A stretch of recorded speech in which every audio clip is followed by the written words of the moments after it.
we're not live or anything. We're just recording.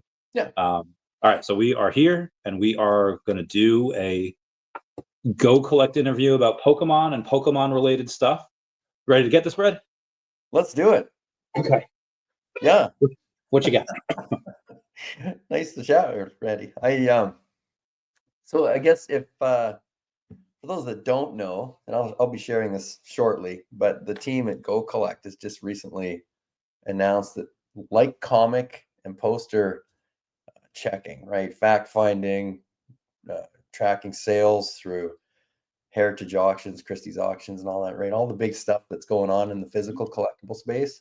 They're now going to start offering that service for Pokemon, which, I mean, I know it, I've seen it, I've witnessed it. I never participated in it growing up, and it seems like maybe I'm FOMOing a little bit now, but it seems like I missed out because it's resurging in a big way, right? And so it's obviously important when someone like Go Collect wants to do that because they see the size of the industry. And of course, when I heard the news from the editorial side, right, I was like, oh, my first thought went to you because I know you talk about it a lot. So All the time. Hey, we've got this great guy in the community that really understands the space. And so I thought it might be interesting to have a quick chat and then, just go through your thoughts and what this means in the greater scope. And then if it's okay, we might even repurpose this and have it as a blog on the Go Collect site. So I think that might be fun. So if that's it. I'm ready. Yeah. And shout out here to our friends at Real Uncommon Podcast. I'm wearing Hinanu and D's cap today, so it's not quite a VeVe Gold logo hat, but we're working on that. Close. So how are you today? What's going on in your world? Just had a client stop by to say, like, hopefully commit another 100K for me to help. What's the word? Not advise, for me to go and help. I don't know what's another word for advise. That is not advise. That is consult. Consult. Yes, so I can consult on. Yeah, and then we'll see. Yeah, now you just had a birthday, didn't you? I did. The 15th, I turned 34, so I'm officially mid-30s now. Yeah, you're a baby. Thank you. That's awesome. Yeah, well, that's good. You're gonna keep the celebration going this weekend, I guess. Yeah, I didn't really get to celebrate. I was sick, so I just taking NyQuil and just dreaming the crazy dreams. But you don't want to take NyQuil in the middle of the day, so you Sudafed, there's Benadryl, and then you see the Hat Man, and it all gets nuts. I've been on them all. I get it. Yeah. Well, let's go into this a little bit here, and because I don't know, how are you for time? And I've got to go. I might stream at like 8, but yeah. Cool. But yeah, I got a while. Yeah. Okay. Well, let's do a little bit of this. So maybe, I know you've got a good following from our friends in the VeVe community and whatnot, which I'll touch on a little bit in this. Maybe kind of angle this to those on, say, Go Collect side that this might be new for. I know there's a lot of people obviously collect Pokemon. Digital collectibles might be new for Go Collect. A lot of the audience is there that have collected physical. So we'll try and maybe position this like, how is this great for everybody in the space? I guess maybe where I want to angle it. But so when I first started thinking about how would I frame this, right? Your very name, the real Randy Chavez. Yes. Where's the real? Is there copies of you? Are you cloning or NFTing yourself? Chavez is definitely a very, very common name among the Hispanic community, and I would say that there's likely more than a couple of Randy Chavez's. So I was like, okay, let me just put, like, there's real Donald Trump. Why not make real Randy Chavez? And since I've done that, there are a couple of copycats. There's like the fake Randy Chavez. There's the unreal Randy Chavez. And I was like, I don't know if any of them have any type of what's that called? Any type of following at all. I think they had like 30, 50 followers, whatever. But yeah, so I assume there's others, but I'm not actively cloning myself. I've wanted to see, like, okay, well, especially if they could do it like on the clones in Camino, from Star Wars, where they have like, oh, you can reach adulthood in half the time, and like, all right, let me get an army of Chavezes under the captain's command. That'd be fun. Yeah, That's take over kind the of like world. the new the digital collectibles of David, you, Dan, and Eagle there. Yeah. Right? We'll get one of you going soon enough. It'll be fun. Yeah. I think people might like Dashi a little bit before me, or maybe me and Oh, Dashi. I don't know, we'll see. yeah. For those that don't know, Dashi, good luck charm, just the ceramic dog. What are we? He's in a Oh, lot of your videos. A yeah, lot. he ain't ceramic. I got him at a place called Lloyd's in New York City. They closed down during or after the pandemic. It was 2017. My friend Lilith was visiting from Austria, and she's like, "Ooh, let's go in here." I was like, "All right, Lilith, we can go in, but we can't like touch anything. Can't sneeze on it. We can't like just be really careful." And she's like, "Okay." So I see Dashi and like two other dogs. And I was like, "These are freaking great." And the guy's like, and the price tag said like, I don't know, like 12 or 15 grand or whatever. And it was like the cheapest thing in there. Yeah. And he's just like, well, what if I give you break, give you gold down? Yeah, he was like Russian. Yeah. I was like, go down to 10K flat, tax included. And I was like, yeah, it's a lot. It's a lot. And he's like, what if we go down to like 9? I was like, you could like, long story short, we go down to like, it finally goes down to like 2K, Yeah. not including tax and then tip or whatever. So I gave that to him, and they delivered Dashi a few days later. That's awesome. And Dashi's been with me ever since. Very cool.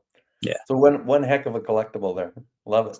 Yeah, the artist that made Dashi made 3 other dogs. One's like a Dalmatian, one's like a, it's three big, large dogs like that.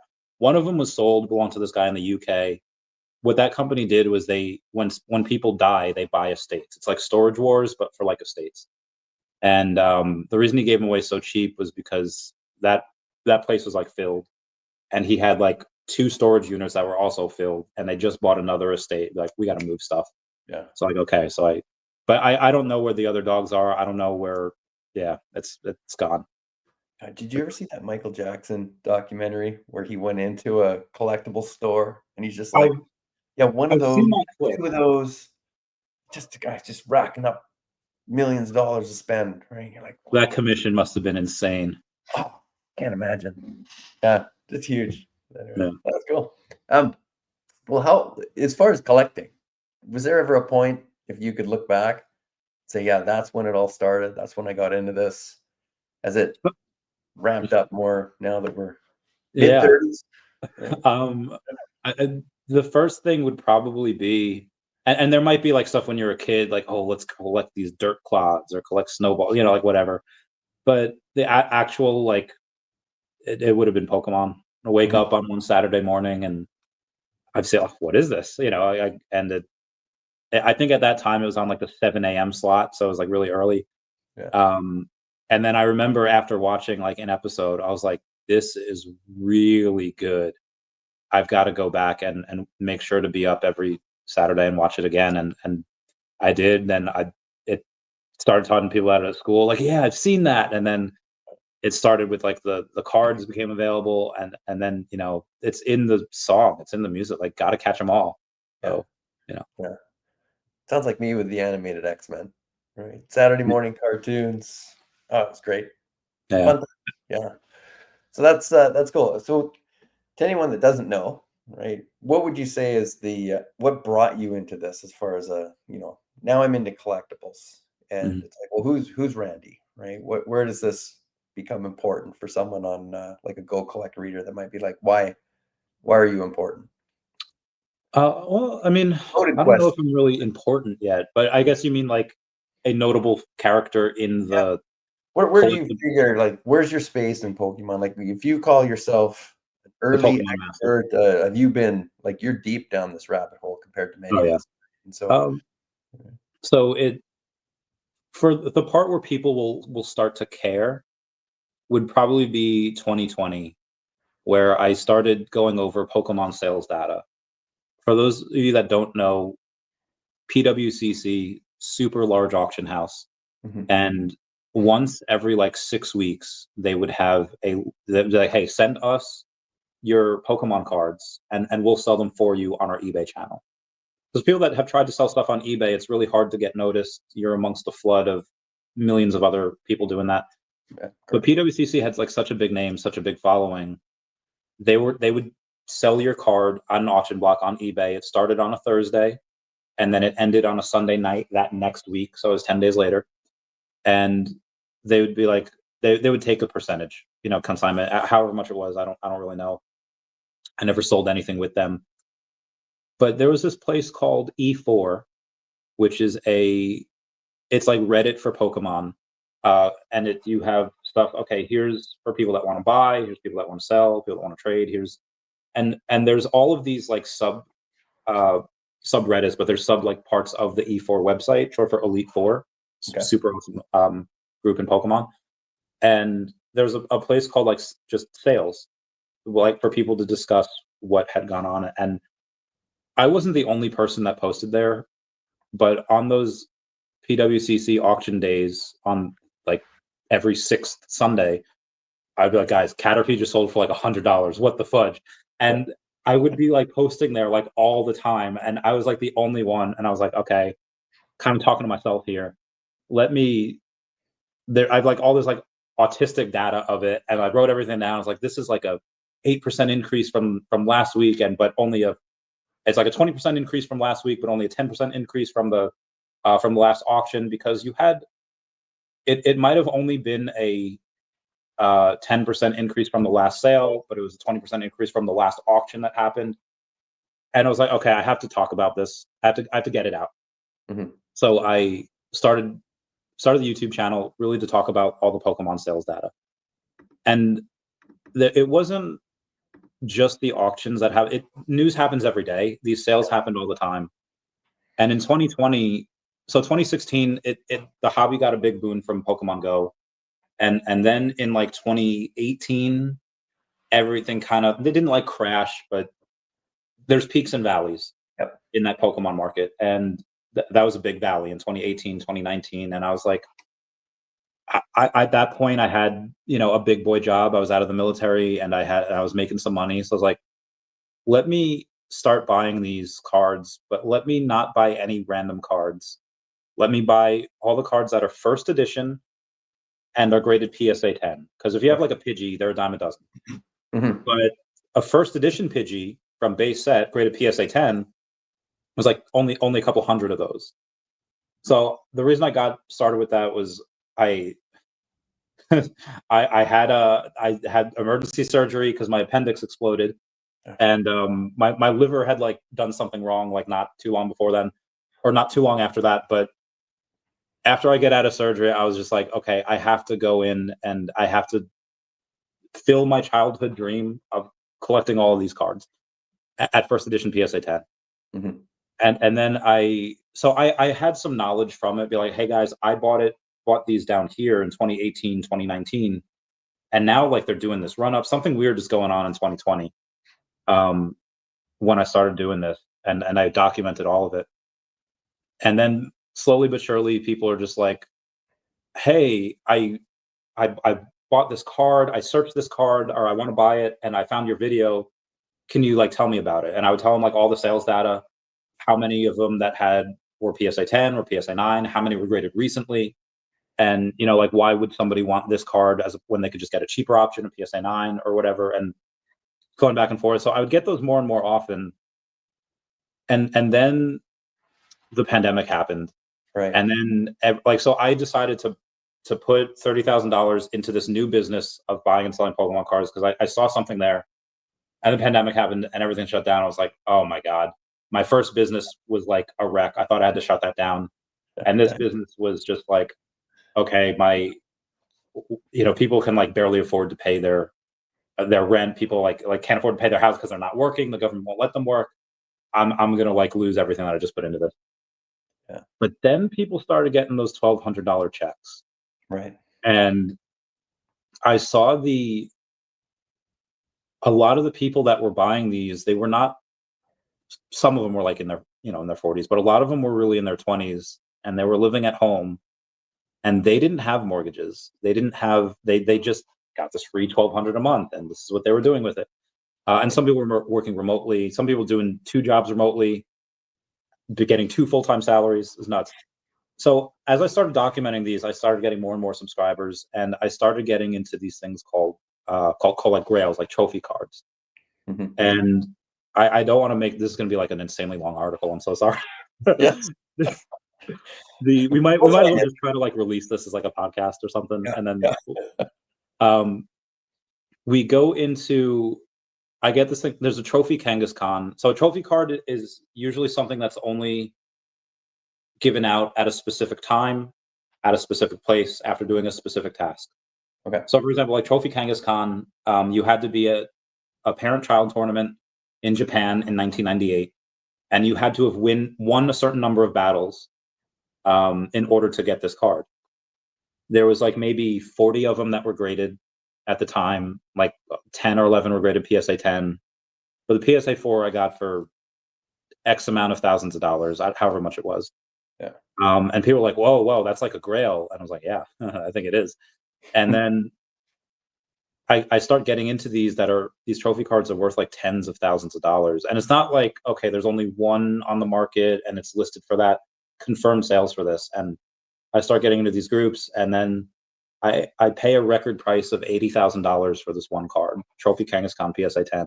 Mm-hmm.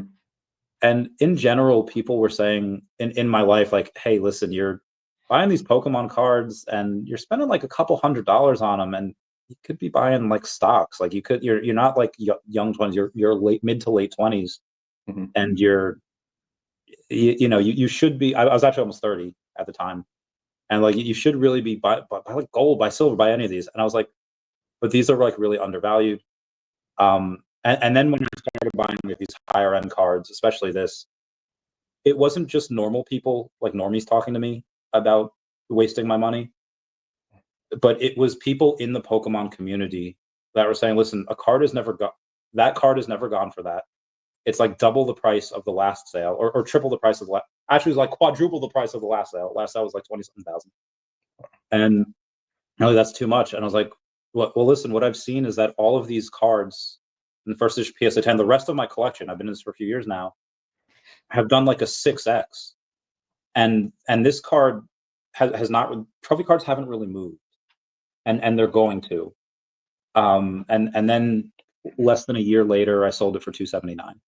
Damn. So that's kind of made me big in Pokemon, kind of get that name in the Pokemon community. So I made videos, I had that. So a really long-winded response here is because of that.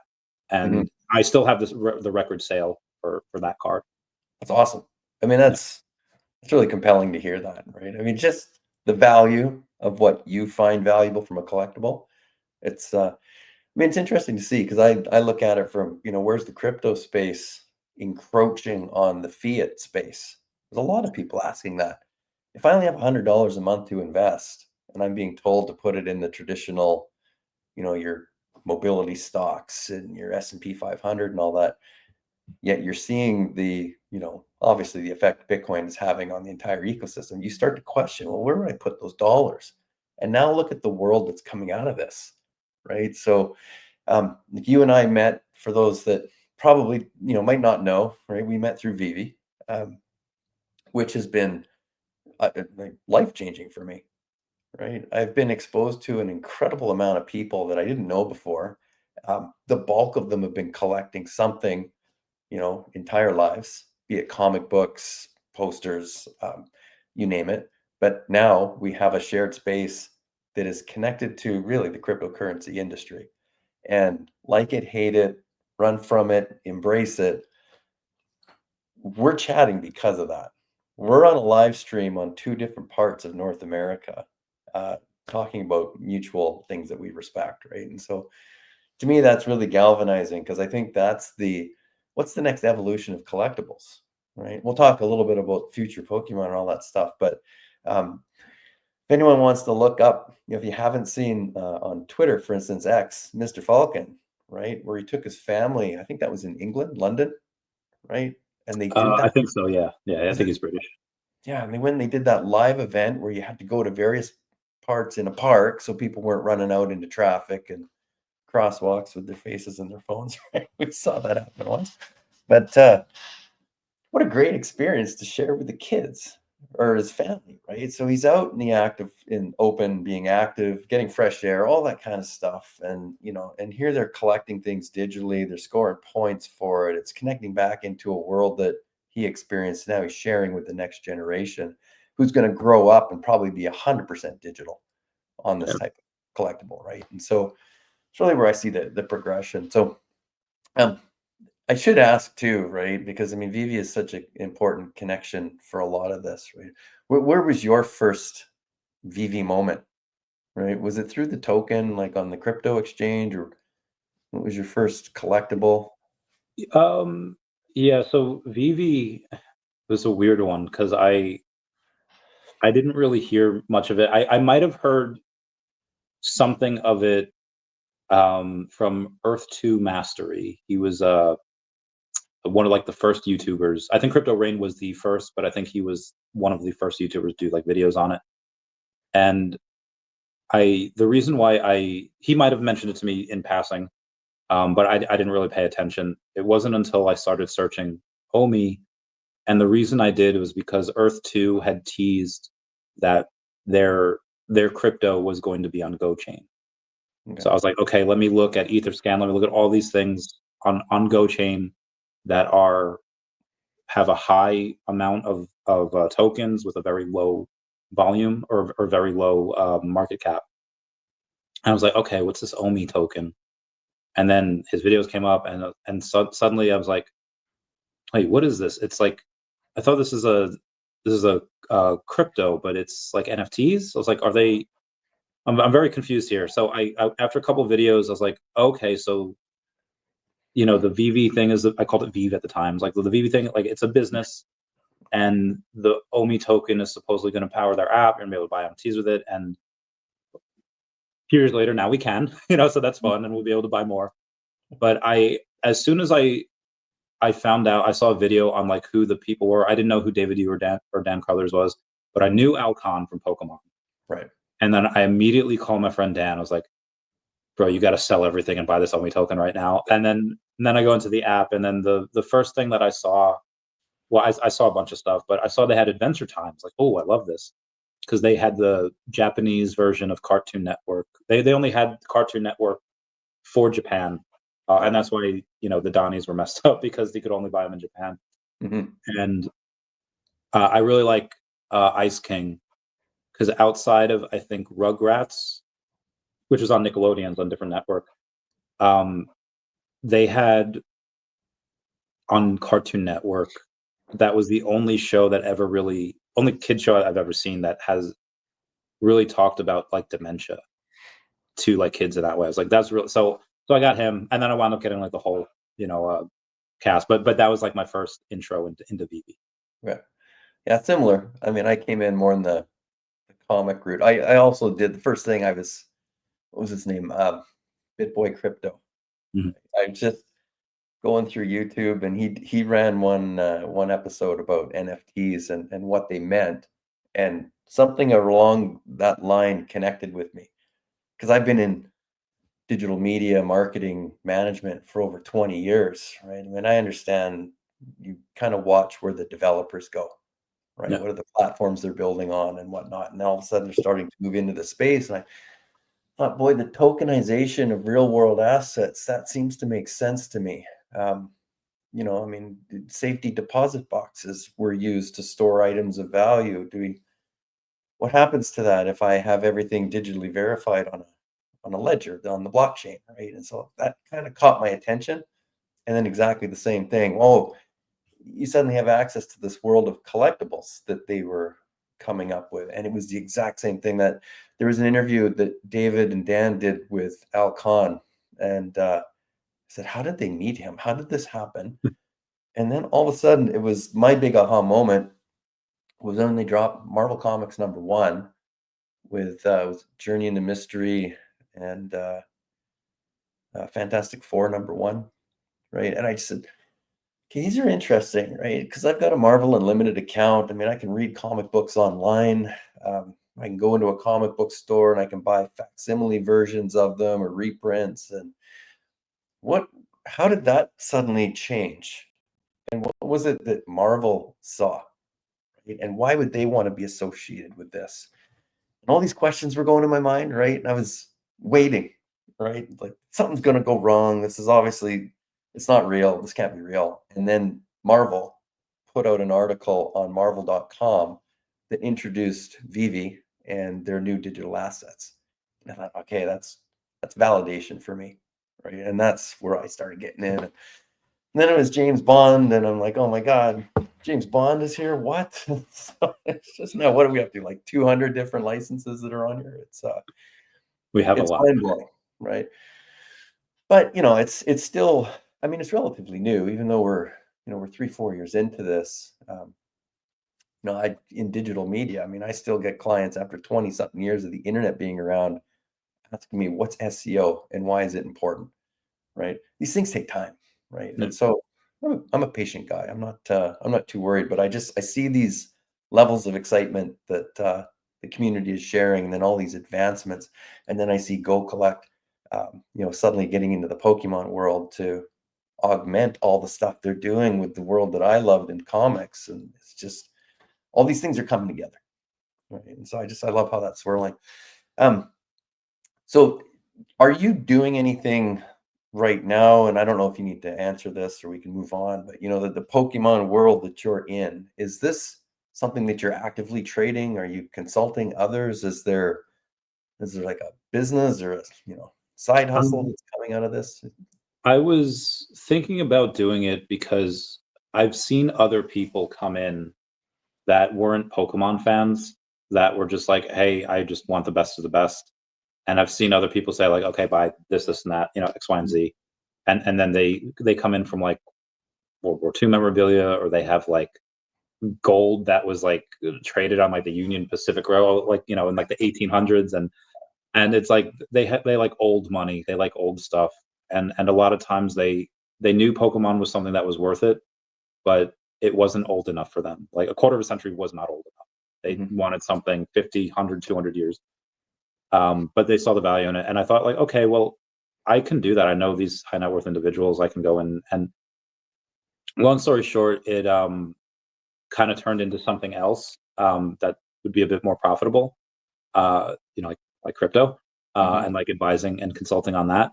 But that's something that, as this next bull run takes hold, and towards the end of 2025, maybe early 2026, I'll be like, all right, one, I'm going to buy all of the grails, or a lot of the grails in Pokemon. I'll rebuy back a lot of stuff, but then I'll be like, hey, everyone, here's what you should buy if you're looking to diversify, if you're looking to do that. So I will do that. I'm not actively trading right now. I maybe have like 2 cards to my name, but all the stuff I'll get, because a lot of it is, I had a whole first edition PSA 10. I was the third person ever to do it. Um, a collection of Gym Challenge. There's 132 cards, and it took up some space. And Yeah. like there's a lot of these cards that I would want, but it's just like they take up space, and not just like space, like real in general, but like, okay, do I want to separate them by set? Do I want to separate them by trainer, by when they appeared in the anime? Are they on Ash's team? Or what type there are? Right. What generation they're from? So it took some mental real estate as well. Whereas just getting the grails, they're just going to be a bit easier. Mhm. Yeah. That makes sense. Yeah.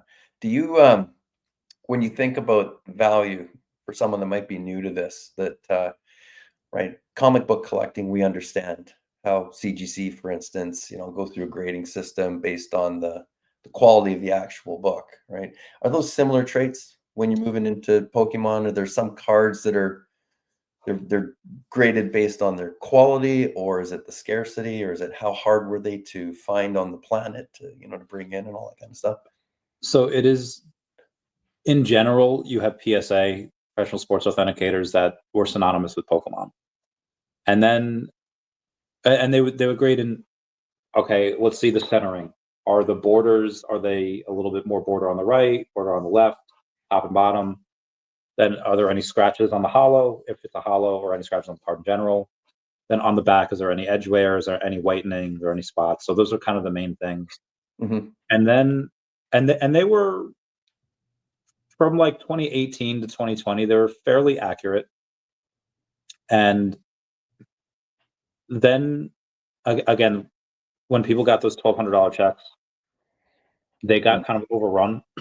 Yeah. And BGS was just like, Beckett was like, hey, we'll take some of this. And with Beckett, it was very hit or miss. They were harsh graders if it was a really good card, you know, and if you got a Beckett 9, it was around what a PSA 9 would be. And PSA, they don't do 9.5s. It's either a 9 or a 10. And with Beckett, they had the subgrades on there. They had, okay, is there whitening? What's the borders look like? So they had the subgrades on there, and you could tell. So you could have a 9, but have two of the things be a 9.5. You'd have a 9.5, you know. So they had that, which was nice. But if you had a first edition Nidoking, and it was a PSA, let's say it was a PSA 8, it would not have gotten a PSA 8 on Beckett. It would be like a PSA 6 or a BGS 6. They were horrendous when grading anything below a 9. Like, I've seen stuff that was 8.5, and I've seen stuff that was like a 6.5, and they looked like exactly the same, or the 6.5 looked better. Like, and so that's another thing. Like, not all 10s are created equal. There are some PSA 10s that are just, that's a 10. Like, there might be a little bit here, maybe something over there, but it's a 10. It looks great. And then there's some 10s like, this should not be a 10.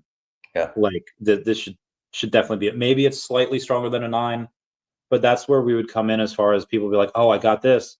And it's like, when you look at the card, it's like, no one's going to pay that, like a PSA 10 price. You're essentially paying for the label at that point. Right. Yeah. And now there's CGC, and now there's a whole bunch of things that are collecting that are trying to grade Pokemon because there's so much value there. There's so much volume, but that's what it is. Like, you have AI grading is getting better. When it first started happening, it was very inaccurate, and if it was accurate, it took forever to do so. Now it's getting to the point where it's like, okay, this is really good and this is really accurate. Right. Actually, my friend Rashid's company does that. So it's called AGS. And they're like the 4th largest grading company for Pokemon. But anyway, so to answer your question, it's graded on those specific things. And on PSA, it's still very good. But every now, it's like, it depends on what type of mood does that person that's making $17 an hour, how do they wake up that day? You know, do they have a good lunch, have good bowel movement, they fight with their wife, you know, like it, you know. Yeah, there's factors other than just the market that go into buying anything, right? So Yeah. how your mood is today, it's a big one. Well, so in terms of when you think of the big space, right? I'm interested in this, you know, because I do some writing, obviously, with Go Collect, right? So your thought on a body like Go Collect that's well recognized for their contributions into managing the collectible space, you know, on the comic side, the poster side, and whatnot. What does this mean for Pokemon? Is this a big deal to have a company like that now validating and tracking transactions, reporting them? Does it give you like a central hub that was maybe missing from the market before that helps kind of aggregate where this information can be found? It definitely helps, and it definitely helps the normal person, like the normies that would not be super into it, because like, if you don't know, like, if you're in a Pokemon, there's like a bunch of different followers, that bunch of different content creators that have these channels that you would go to. There's like SM Pratt, there's a couple of, I forget the names, I've been out for so long, but there's a couple of people that you could message or just like kind of spam and be like, hey, or pay their Patreon, be like, hey, new Patreon member just had to ask this question, and they could get back to you. But if you don't really know who they are, you would want to go to someone like Go Collect, Right. because that's someone that, you know, they do have that reputation, they are reputable, and you know, there's no like dog in that fight. Like, it's, if you ask someone like an influencer, it's like, hey, what about this card? What does it sell for? Maybe they're not honest, and maybe they lie in order to pump their own bags. Like, yeah, I heard that this one had a private sale for this amount of dollars, and I have one I'll sell you for this amount of dollars. You know, like, they might not be but obviously Go Collect, again, that reputable company, they're not going to risk a reputation on on trying to pump. That wouldn't make sense. Yeah. I would say it's similar to working out, where does the BCAAs make or break your gains? No. Does the amount of creatine you take make or break the gains? No. It's like, but protein helps a little bit, adequate sleep helps a little bit, fish oil helps a little bit, diet, and it all helps like a little bit. So I think Go Collect for the Pokemon community does help that little bit, where you have a very reputable company going in and confirming these sales data. It's like saying, okay, I have an estimate on how much we're making this year, but let me go to my bookkeeper and he'll give you an exact number. So Right. the Pokemon community has had these influencers and had these things for so long. Be like, hey, I heard through the grapevine that this happened, and may or may not be true. But if it's on Go Collect, it's like, okay, now it's true. But I know Go Collect, they still might. You have to have an account or pay in order to see certain sales. Mhm. So there still might be those people that may be like, oh, I don't want to pay for it, I'll just assume. Or Yeah. maybe a couple people, they have this one account and they all split how much is that? Yeah, I don't own the Pokemon. I know like the what's the professional on the comic side? I think it's $10 a month. Like it's not an Okay, that's enormous small, fee. negligible. Yeah. So if you're in there actively participating and trading, right, that's a small fee. It's kind of like when I first started doing some of the blogs for them, and then introducing that concept to VeVe. Because here's a challenge, right? VeVe is not a physical collectible unless it's some of the digital stuff that they do. But how do you grade a digital comic book, right? And so we've been looking at things like the scarcity, the rarities. The Marvel creates exclusive covers for VeVe, which I just think is fantastic, by the way. And some of that artwork I love. So then it became about mint numbers, right? Those that are like the first 100 that are minted on the blockchain obviously are valuable, just like the first 100 mint would be in a magazine or real Yeah. book. Then there's the specialty mint numbers, right? The historical dates and all that kind of stuff. But it goes back to your point earlier, right? Like what's a 1-to-1? What's a 10.0 grading, right? Is like a 1963 X-Men, the 10.0, but what about somebody that has remember the old 5 digits we used to have, right? Like what if you had a 1963, I think 9, right? Or was it September 63? Yeah. Right? When Or say I forget, but yeah, I know what you're. prevent, yeah. How's that not a 10?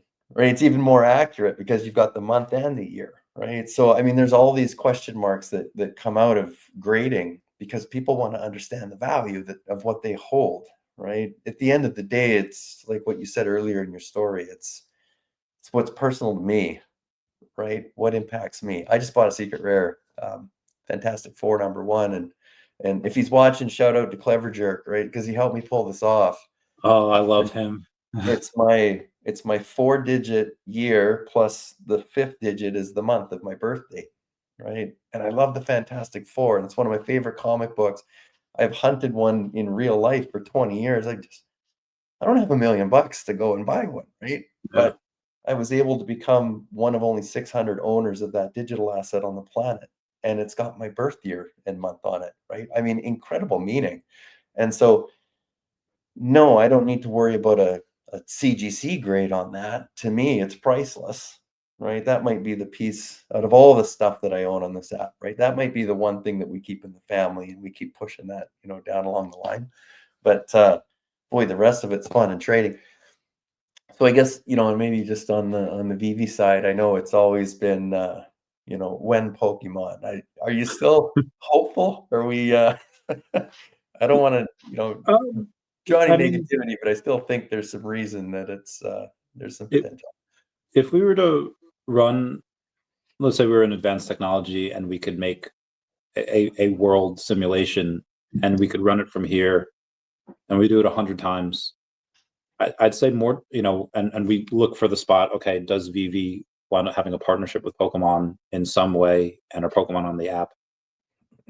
And we do it for a year. I'd say more times than not, Pokemon would see that light, and they would. Mhm. I don't. What are the percentages? That is it like 51%, 99%? I'd say somewhere. I'd say like 65, 70%, or you could have them put 69. Yeah. If this does become a podcast, I'll put nice down below with 69.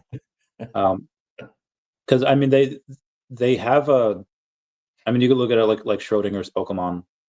You have one world in which they are and one world in which they're not, and I think more than likely we're in that timeline where Pokemon does agree to go on VeVe, because everyone's going to go on digital Web3 on the blockchain in general. The Yeah. question is, how long do they wait? Like you have companies that are right now looking to go in and put their confirmation. So I think, is it BlackRock? They're trying to build a side chain to ETH to put all of their transactions and all their stuff on the blockchain. Right. Now, for what they want, I don't think that'll work. I think they might need something like Devi, they might need something like that. But you would have, I guarantee you, like Nasdaq, State Street, and all of these major companies that are going to have their stuff on the blockchain. So it would make sense that other companies like Pokemon will eventually. Now their Pokemon TCG Pocket that just came out, tens of millions of users, hundreds of millions of dollars in revenue in just like 6 weeks. Right. And they're making money on that first purchase. There's no secondary market for them. You'll be able to trade eventually. But if they were to do something on VeVe, yes, they'll make a certain amount on the first purchase, but they would make infinite money, infinite amount of times every time it's sold on the secondary market. So they are really just throwing away money. Like the longer they're not doing something like that, and could they do it themselves? Sure, but that's a lot of time and resources to try to build something like that. And you don't know if it's really going to work. But for VeVe, it's kind of a guaranteed win. So that's why I think that they come on VeVe eventually. Yeah, that is such a big point that I don't think a lot of people understand the value of recurring revenue, or just don't understand how that model transitions here, right? Like, let's use Coca-Cola as another great example, right? Here's one of the top, 10 brands of all time, chose VeVe to partner with, right? We have the Coca-Cola delivery truck as a digital collectible in the app. That truck, to me, looks pretty darn similar to the truck that they just put out in their first ever all AI television commercial, which is creating, there's a lot of buzz in it, like on the channels that I follow in the marketing world, right? Digital marketing, whatnot. It's like, wow, this is new. They didn't use actors, it's fully animated and whatnot. Now it's replicant of the NFT, the digital assets that they've already been creating and pushing out. They sold the first ones on the drop. And for those that don't understand maybe what blockchain recurring revenue means, it means that Coca-Cola sold the first one, whatever they sold it for, was, I don't know, $30 or whatever it was when it dropped. It's trading in the aftermarket now for anywhere from $15 to $20. Every single time one sells, VeVe gets a little bit, Coca-Cola gets a little bit. Whoever the seller was, they're doing it right, should get a little bit as well. Although we've seen some market dynamics that right, buy high, sell low. I don't get it, but it's still a piece of, even if you're selling below retail, Coca-Cola is getting a percentage of that. Now imagine you're an artist, right? Look at all the great artists that we have on the app too. Every time your asset resells, there's a small portion coming back into your wallet for that forever. And we used to talk about this just a couple of years ago, about the concept of what this could mean for artists and the building community and creators and all that kind of stuff. And it's like, oh yeah, it's a nice dream. Now it's reality, right? People are being paid from this regularly. It's fantastic. So when I look at that, it's kind of the conversation when we chat about this, the blogs that I write for Go Collect, and sometimes I get some feedback. We all do, right? This is threatening to physical assets. This is devaluing the potential of my physical asset. You're trying to tell me that the audience isn't interested in physical anymore. And I'm just like, no, no, no. This all came from the physical. The physical is the root of the entire tree that is sprung up above it. It's as valuable and important as ever. And in the future, probably even more so, because so many of these physical assets continue to erode and degrade. Like Marvel Comics #1, I always say, there's only, I think it's under 70 graded on Go Collect, right? There were 800,000 originally minted, right? I think it was like 80,000 on the first print run. They sold out really quick. So Marvel went and printed another 800,000. There's damn near 1 million of them were made. And there's less than 70 Yeah. graded that exist. Now, sure, there's going to be some people that have them in their basements and hidden in places they don't even know about and all that. But when I look at that, and all of a sudden VeVe put out Marvel Comics #1 with Marvel and said, this is a collectible asset, right? You can own it, trade it, sell it. Um, yeah, the mint number is high, but I've been stacking them. I think if you're a Marvel fan Yeah. and Marvel says we endorse this, we license this, you can own a piece of this when the whole world can't, and it's not going to cost you $6-10 million. You can get one right now for like $30. I just find that a really compelling opportunity, and across all the grails and all the things. So, do you see that similar transition for those that are maybe, big time spenders in Pokemon space, and all of a sudden a digital asset shows up? Do you see that as a bit of a threat, or is that an opportunity? Like, I have asked a couple of YouTubers, like bigger ones that specifically they only cover physical Pokemon stuff, and there's like I don't know if I'd really get into that because that's what they do. They're all about physical stuff. I don't know if they necessarily feel threatened. Maybe they're hoping that it's not as big of a deal because then they would be maybe subconsciously they know that they'd be forced to pivot a little bit and have to change. The older you get, the harder it is to do that. But I don't think it's really a major concern for them at this point because it's just we'll cross that bridge when we come to it. We'll see. It might be a fact. I mean, how about NFTs? A lot of people have a very wrong opinion of what they are. mhm, Now, granted, I think a lot of them are correct when they're like, "Oh, NFTs are useless and worthless," and most NFTs are. mhm, Uh, but they're just looking at it as these pixelated pictures of animals, and again, you have some of those that are worth a ton of money, but yeah, the majority of them in the world are worth nothing. And they're correct when they say that, but just because something's like a non-fungible total, like again, when you have giant corporations that have billions or trillions in assets under management that are putting their stuff on the blockchain, are those NFTs worthless? No, they're very special because that's going to be their record keeping. right. Um, but again, a lot of people they just see it as pictures of these nothing things, whereas I feel like a lot of people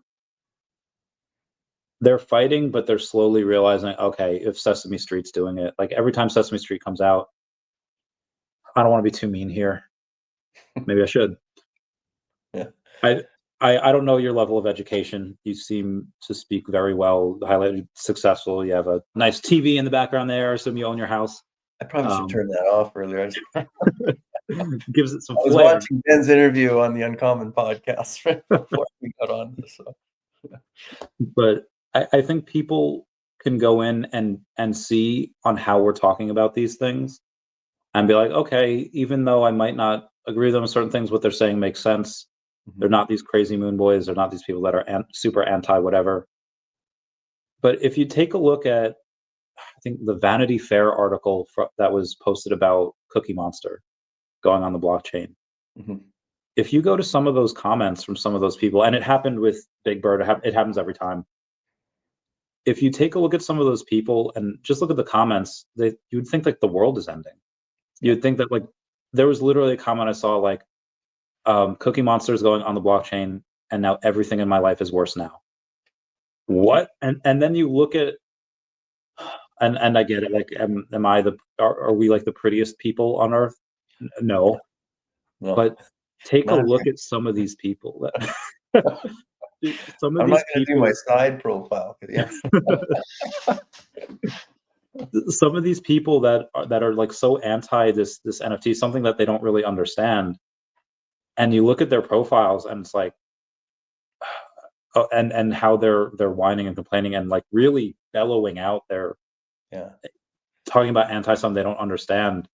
A normal person would be like, okay, I'm not listening to that person thing. I'm gonna listen to these guys, and I think that's really what you have to try and and as us as collectors have to try to push forward, because the more competent people you get on one side versus the other, like the better it is for that side. So are there competent people on the side that are anti-NFT? Sure, there are. I think they're misunderstanding that's where this is going. I don't know if people would, but right now for the major Pokemon people, I don't know if that's really a concern. I don't know how they'll react. Some might be anti it because their whole thing's in physical. Some might be like, okay, this is interesting, and some might see opportunity. Like, I might miss out on a couple of these, but if it's real, it's licensed, and it's from the Pokemon community, it's from the Pokemon company, they'll probably get in on it. It's interesting you say that, because I think a lot of like the stuff that we've seen on VeVe are very traditional marketers and brands. Marvel, I'm not saying Disney because they've done a lot of great things. Like I just look at Star Tours, right, and how cool those rides were, and that was 20 years ago, right? But like Marvel and some of the theaters and all that kind of stuff, it's been very traditional, and now they're moving into this digital asset space as something new. But you look at Pokemon, right? I mean, they've done so much stuff that I would say if you just went up to someone on the street and said, "Hey, if I say Pokemon, what do you think about?" And they're like, "Oh yeah, people chasing these Pokemon things in their phone." Like there's a brand recognition of their digital integration that's apparent and easy. So I can see a transition into the digital asset space for these guys as being really welcoming. And it's going to be an audience that, like you said, the people that I hang out with, right? I mean, I'm in my fifth decade, right? So I'm not talking about digital asset collecting.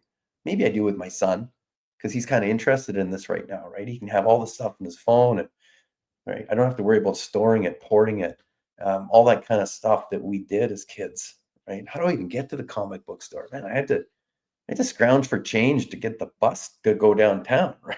That's where the comic book store was. All that kind of fades away a little bit. And so I see that transition happening actually relatively quickly for Pokemon. And brands like that get in and they do the space properly and can take the FUD. I mean, yeah, I mean, boy, just writing blogs and articles. I mean, in the beginning, yeah, I had some people that were emotionally distressed that I was writing this kind of stuff, right? And let's go back to that. Have you ever seen that Todd McFarlane, right? Where he's at Comic Con and he's like, let me put this in perspective, right? I don't like broccoli, but it doesn't mean I'm going to go to broccoli.com and complain that, my grocery store is carrying broccoli. I'm not going to go find the manager and be mad at him that they're selling broccoli. Like, how dare you? It's like, you know what? Roll on by. Don't worry about it. Someone else likes broccoli, let them enjoy it, right? Yeah. If they want to buy cheese and put the cheese sauce on it, hey, fill your boots. But it just seems, I mean, I think part of that too could be that there's a lot of passion that comes in collecting, right? Because you're really making investments in things that are very personal to you. And if you don't understand something that could threaten that, maybe that's the catalyst. The other side of it could be somebody that bought at the all-time high, the gold rush when we were getting free checks. Everybody Yeah. went out and bought big, and those markets haven't recovered maybe as fast as they've hoped for. And so there's some anger. And I mean, like I always say, not financial advice, but I bought some stuff early on that was high, and then when it became extremely low, I bought three more, right? And so now my 4 asset average is back below either retail or back at current market listings. Yeah, and that's the major difference. You have a lot of, and I love Todd McFarlane for saying that, because you have a lot of people that, like what OMI 2 weeks ago was at, like, there was a point it was at like triple zero, like two something. Yeah. But it was trading in 0003s for a while, and I think it actually touched there today. Hmm. But when it went up to like 0006, and people were like, hey, we have some movement on OMI, nice, celebrate the small wins. And then if people say like, well, it's still down 80 something, like 90%, from its all-time high. It's like, well, yeah, but and that would suck if you only bought there. But yeah, I bought at 008, but I also bought at 003 and 001, and I bought in the triple zeros. Right. So like, this is nice. I bought some in the 0003s, and now what I bought had doubled. That's cool.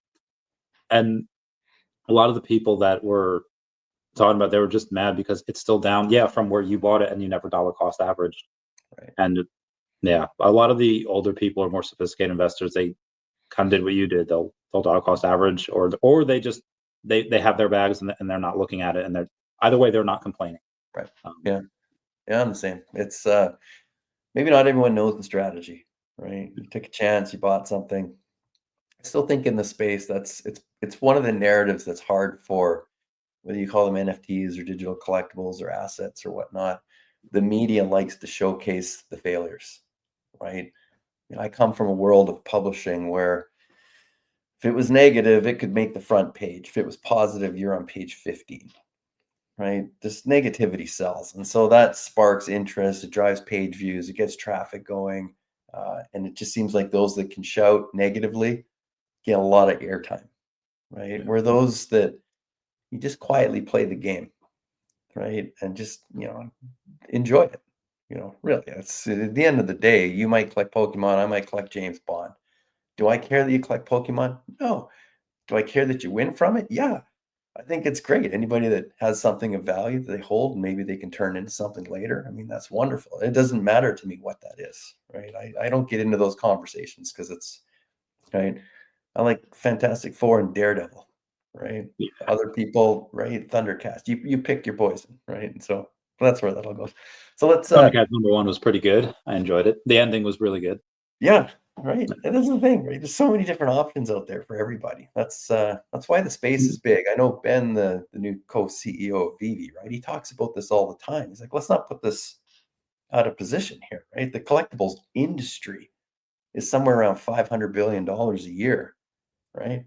Pokemon just got like 1/4% of that. If VeVe just got, 1/4% of that. If McFarlane Toys, it's like there's enough in there to go around that I don't have to worry about taking all of it, right? That old market analysis, right? Uber didn't come out of nowhere and say they were going to shut down the cab industry, right? They said this is what the total taxi industry revenue is per year. What if we just had 5% of that? What would that mean to our business and our growth and our valuation, right? Yeah. Simple math. So that's why I see all this kind of stuff, I right? mean, they did disrupt the cab industry, and and now it was now better, right? the Tesla cybercabs are going to do to them what they did to cabs. Yeah, it's a vicious cycle. Right. Vicious. Yeah. Just evolutionary. So, and that might be a nice little segue because I was thinking what we were talking about earlier with Al. Like he's been in the game of collectibles and toy manufacturing for a pretty long time, right? I don't know if you want or need to disclose, but I think you're connected with him in a little bit of a way. But how did he first see this, right? Like I always wondered, like Dan and David Yu didn't really have a lot to go on other than a couple of ideas and concepts, but they were able to get him, the guy that introduced Cabbage Patch Kids and Pokemon to North America said, digital collectibles I see. Can you share anything on that or how?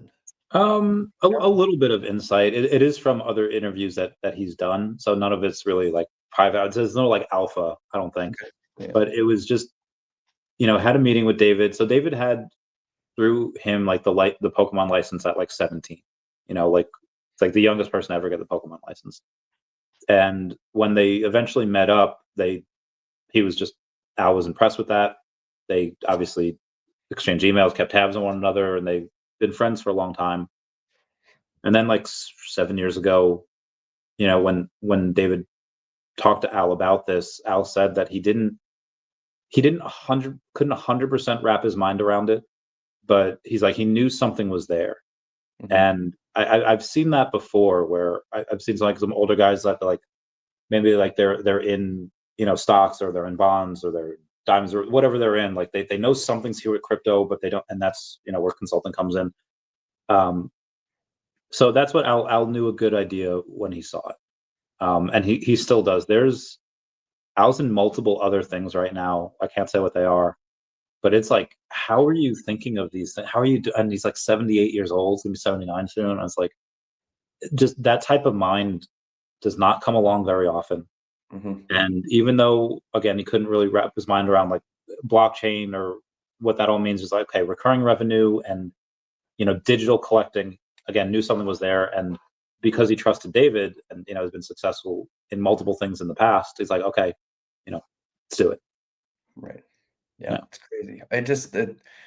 Those visionary moments, right? Sometimes they just they come out of nowhere, but you see something that's compelling. And look at how many people like talking about Uber.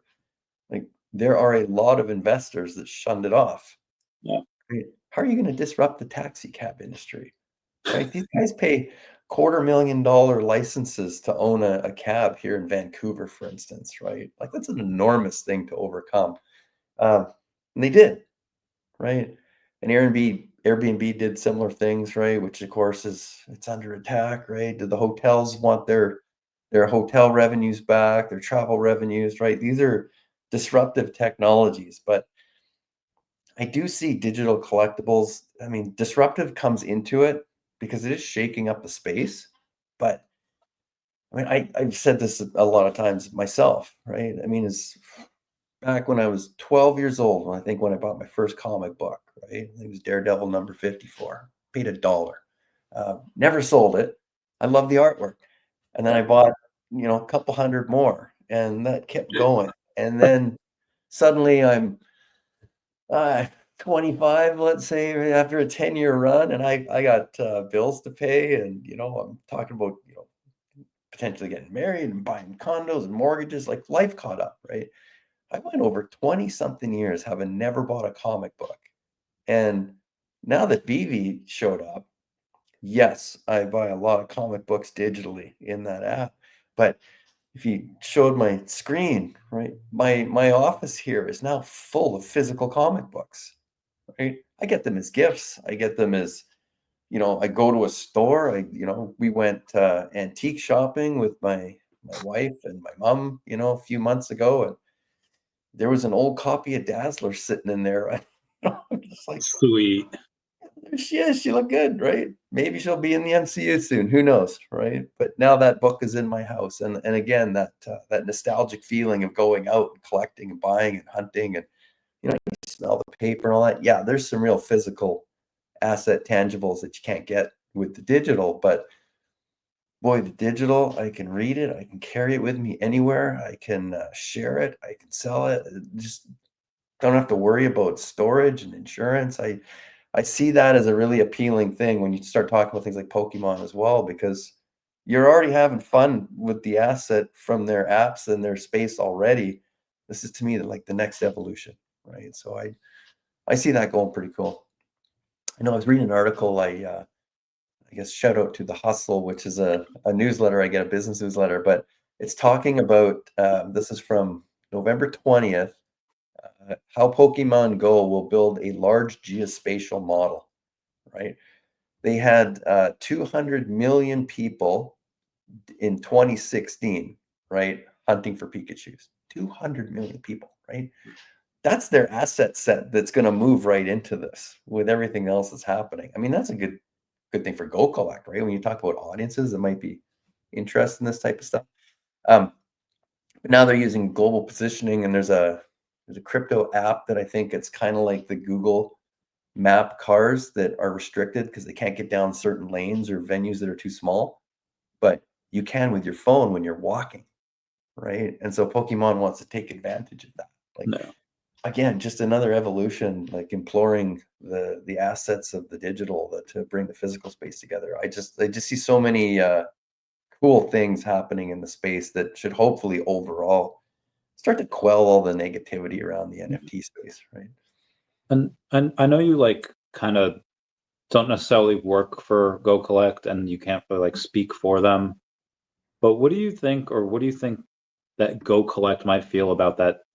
Not just the geospatial model, but how some of the users feel a little like wronged, and they're just like, "Oh my God, they used our data, they used our time to build this," and Good question. I think, ultimately, I'm looking at it from the benefit side, right? When I using because I don't buy a lot of Pokemon, obviously, right? But I buy comic books, and so when I go into VeVe to buy a comic book, or even if I'm going into the local comic book store, right?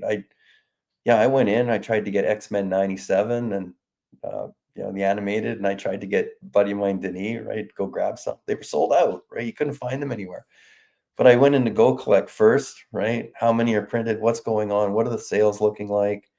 Then you can take some of that information. Well, how many are VeVe releasing? What's the sales price? What's the burn rate? What's the market cap? What's available for sale?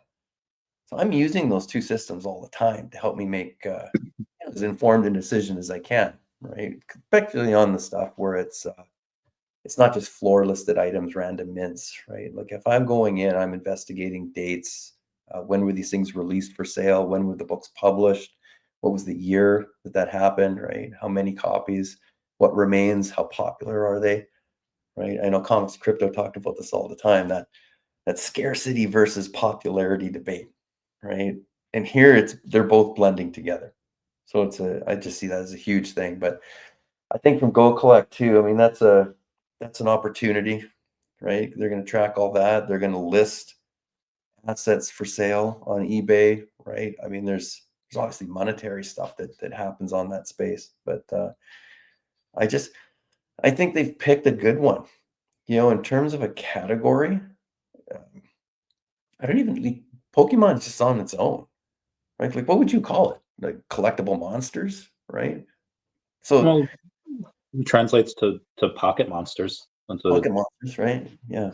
But it's not like comic books or posters or pocket monsters as a set, right? It's like Pokemon's almost its own brand. It's like Kleenex, right? You don't call it Yeah, facial tissue. It's like I just need some Kleenex, right? So when I people know the mention when they mention Pokemon like on VeVe, I feel like people fail to remember that Pokemon is one third owned by Nintendo, brand. and they're not including like, oh, maybe could we get like Pokemon or Nintendo? Is like, well, if you get Nintendo, they own a third of Pokemon, so it's likely that we're gonna get it. But Yeah. it's almost like Pokemon and Nintendo are kind of separate, even though they're not.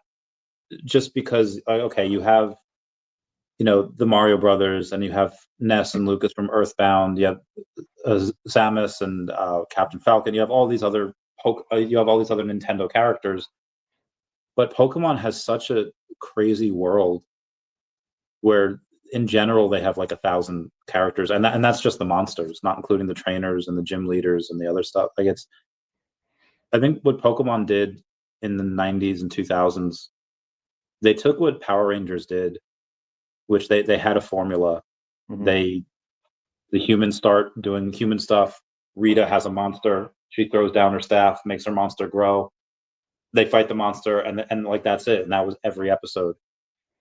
Pokemon had something similar where Ash is on his adventure with his hero friends, Brock and Misty and Pikachu, of course, and then they do something, and in the middle of doing something, Team Rocket attacks, and then they defeat Team Rocket. They blast off again, and that's kind of the end of the episode. But they also focused on every episode focused on a different Pokemon, a different pocket monster. And in this way, you got to go in and give different personalities to different Pokemon.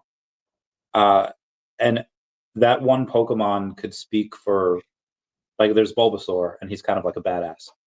Um, Not every Bulbasaur is like that, but when you think Bulbasaur, you think of Ash's Bulbasaur. Mhm. Or if you think of Krabby, you think of Ash's Krabby. Or anyone, it was funny when you said, like, when I think of Pokemon, you thought of like kids being a nuisance in the middle of the street. And I'm thinking of like the old cartoon from like the '90s or the Right. manga, or whatever. But if anyone thinks of the Pokemon from the original 150, they think back to the show. Right. Maybe if they've had something different, if they battle with that Pokemon, or if they've raised the Pokemon in games, maybe they think of that first. But it goes back to the show. I forget what this question was. So sorry. Yeah. Can't remember. You're going with it. I'm loving it. So yeah, because I connect so many things back to the original shows too. I mean, like when X-Men '97 re-released, lost my marbles. Like I've watched it 3 times already. Right. So It's good. just and all I could envision was getting up early on Saturdays to watch the originals. Right. And so then I actually did that with my son. We put the original series on, and I said, now look at how they did this. Right. They stopped it back in what was it 98, 99. The last episode is basically it just continues right into the new one. Yeah. So for anyone that hasn't seen it, right, go back and there's like 5 seasons, I think it was, of the original. There's a lot of episodes, but similar. Every episode had a new character theme and development. You built connections, right? You know who guys like Forge are, and you see all that, and then all of a sudden, here's these comic books available, that you forgot about, or they're not releasing this week, and so sometimes you forget. that they're in there. And it's just like I'm doing it all the time now. Like I'm reading comic books again. Yeah, I'm enjoying it. I gotta admit, hey, get these things and they're either in virtual reality or I'm just reading them off the comic reader app, and it's just a pleasure again. And I hadn't even been years since I read my Marvel Unlimited account. Right. So reinvigorated, right, through this whole space. And so That I is guess one thing that I haven't been able to do in a while, is being able to go in and read. Like, if you were going, it's like, hey, I'm going to read this Deadpool run. You can go in and buy, like $200 worth of comics, and you can get 50 volumes. You get mhm. 50 issues. And you could sit down with as a kid, it'd be like chocolate milk. Now it'd be like a big glass of whiskey, and I'd Yeah, be like, I'd sip it, and then I read, and that's what I like it because you could like put your phone face down, and then like get lost in it. But yeah, when you read it off your phone, it is harder to. You get a text message. Oh, gotta get back to this message. Gotta get back to this email. yeah, Um, I just get, as an adult, you just get busier, and that just mhm, comes with it. But yeah, yeah, but I also wish that they would give us like Secret Wars and give us all the tie-ins and give us like how to do that. And they haven't. I think they will eventually, but yeah. they haven't yet. And I'm It's waiting always for it. been interesting because they dropped what was it, Secret Wars 8. Um, it just The Black Suit Spider-Man. yeah. So they didn't drop 1 to 7. Most people that are new to the app or new to comics or Marvel don't even know what Secret Wars is. Uh, it's just here they dropped it because it was timely when they were dropping the symbiote black suit and all the other stuff, right? And so, but I do see a lot of at least I think I do, right? The coordination between what drops, sometimes even Yep. like a couple years out, and then all of a sudden you're seeing it on the screen, right? And I just say, man, this is so cool how they put all this together, right? And so, and now we got Ben and the team is coming together, and the whole space is aligning, and Go Collect's talking about Pokemon, and yeah, it's just I think these are the brands that have that legacy value where a lot of people are nervous about getting rugged or things not working out in a collectible space because it's like, well, what is this asset, right? I just watched this enormous 2D monkey, got millions of dollars, now it's out of business, right? And there's been some brands that didn't make it, right? Like retrofit, what's it called, I would say Recur? yeah, from Adidas, right? Was it Oh, Artifact from Nike. Artifacts? That's the one. Dude, uh, Nike spent like $1 billion on that. yeah, right? I mean, I get some of the hesitation. I get it's like, "Whoa, like, what went wrong there?" Right? But then I see, I talked about this the other day, right? NHL, has NHL Breakaway now, and they're dropping those collectibles, and they're selling out. They have a vibrant marketplace. Now that's a lot more crypto oriented, right? But they're making the platform very easy to use. The users don't really think of it as a crypto platform, right? I tell this to everybody that asks me. It's like, yeah, you sign up for VeVe, you go through KYC, which I actually appreciate that they do. I want to know there's as many, verified users in there as possible. No. And then yeah, you can just use your credit card. Or if you want to use Apple Pay and add some fees and all that kind of stuff. And for those that are familiar with crypto, they're building a crypto platform to use the OMI token. They're making it easy for a lot of people to onboard. And I think that easy button I've always talked about, right? That's you'll get more mass if you make it simple. Um, the more complex, right? The fewer the people. But I think we're getting close to that, right? So yeah, but that's pretty much all the questions I had. The only other one was, is there anything that like that you're really bullish on that you see exciting in the space that's like, yeah, I'm not getting out of here anytime soon. Uh, yeah. So when you mentioned Artifact, I mentioned Recur, and these companies are raising tens of millions or hundreds of millions of dollars, and they fail. uh, That just speaks more, not to the IP, but it speaks more to the people that were running them, and just really having poor capital allocation skills. And I know a lot of people were saying like, "Hey, David, when marketing, when influencers, when this, when that." And if he would have done that, like people had asked, or people had like told him to, the company might have also failed. But he was very frugal, and he was very intelligent with the way that he spent Mhm. and invested that money. And now it seems that again Ben might be in charge of that. It seems like he's dipping into the war chest a little bit. So they didn't spend in the bear market, which the people that did, a lot of them are gone now. but I'm really excited on what they're going to be spending on. So they have the affiliate marketing program that maybe some of that rolls out in Q1. They have the prioritization of the token. I'm going to say we have exchanges in the first half of the year as well. Are they going to be big? Like everyone wants Coinbase and Binance. Are going to be them? If they go the route that I think they might, where they might start with smaller ones and then get bigger as they go along, then probably not.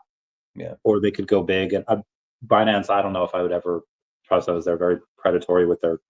They're like, hey, give us like 10 or 15% of your token. I wouldn't even want them to go on Binance.